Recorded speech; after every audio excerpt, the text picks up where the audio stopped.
for the Mennonite exiles. If you were going from southern Ukraine to Siberia, the trip was normally 2 to 3 weeks. Often in overcrowded, unlit, unventilated red wagons or cattle cars. And the OGPU often kept the doors locked and often did not provide the settlers with very much food. One person that was being exiled to Tomsk said, "We got soup on 4 occasions and we got bread every once in a while." And so they were obviously starving to death.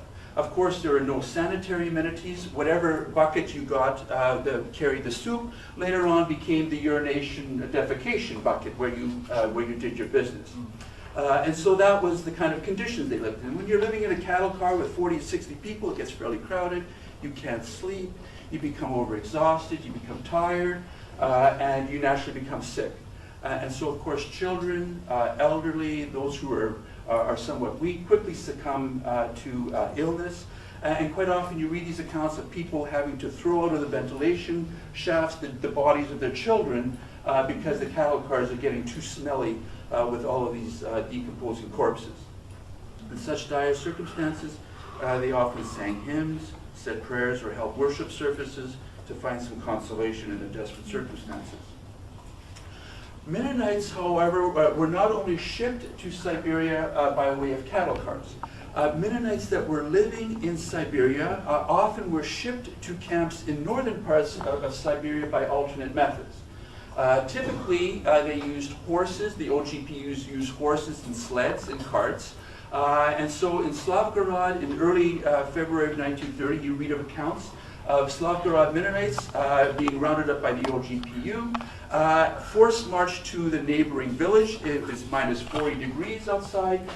These poor Mennonite settlers are saying, "Can we leave our children here with our relatives and friends?" The OGPC says that we'll have nothing to do with this. You take your children with you.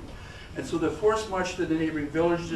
They're loaded up onto sleds, and then they travel for 2 to 3 weeks straight north of Omsk, where they're eventually unloaded in the exile settlements.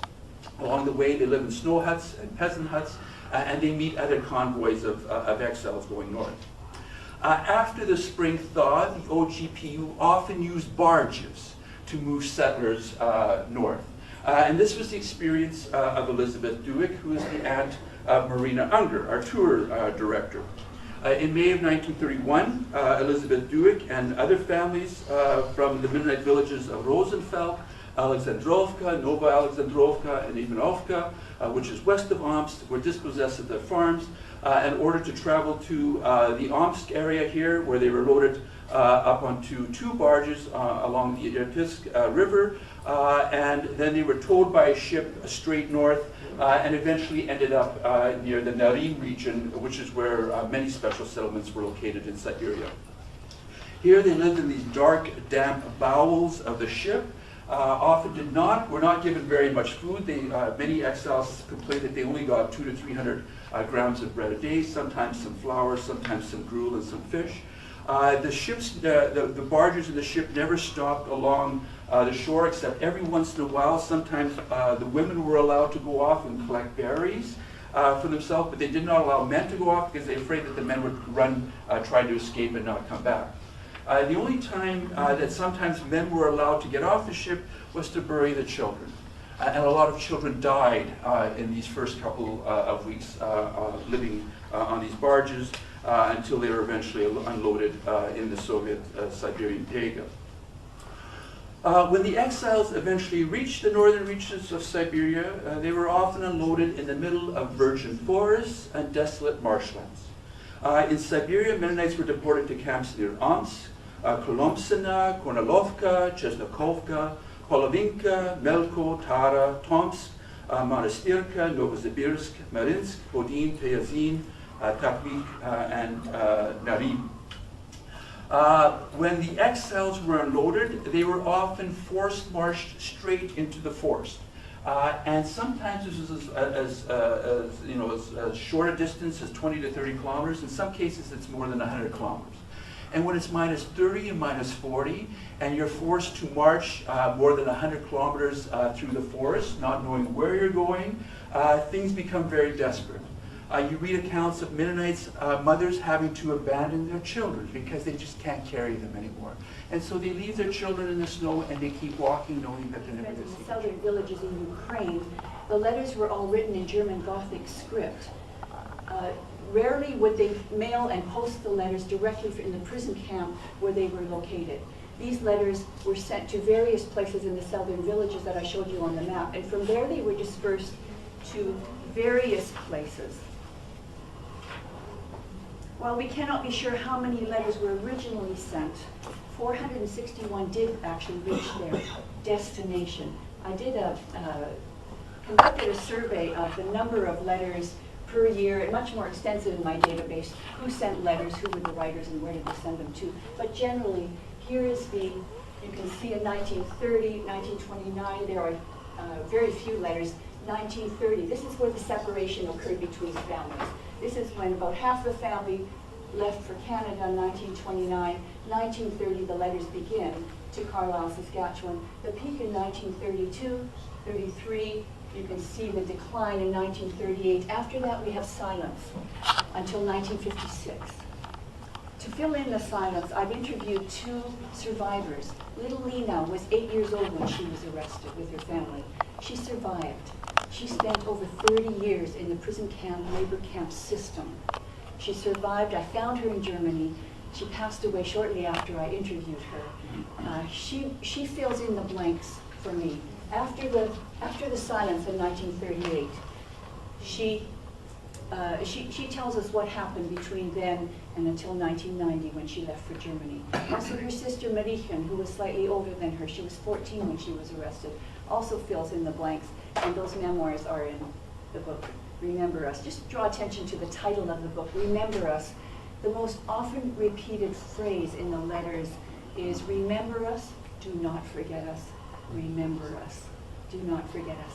How can we not remember with that kind of an appeal? So a number of interviews I've conducted over the last 6 years, people who have survived or people who are familiar with the system are very surprised that letters actually were sent from some of these locations. Numerous interviews have revealed that in both southern villages and northern camps, both writers and recipients feared the consequences of sending correspondence to the West.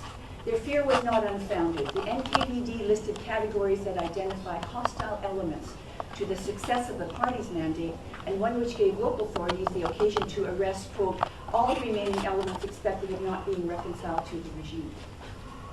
Here are the lists of hostile elements.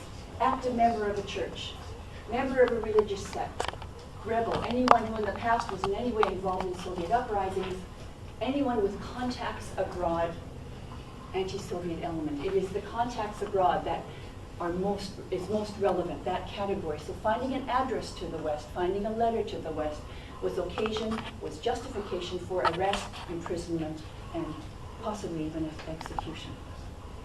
Other sources confirm the enforcement of these categories. So Nina, Plevniak, and other Russian scholars confirm the existence and the enforcement of these categories. So how did these letters travel then? How did they manage to get to the West? Contacts abroad, Canada is definitely abroad.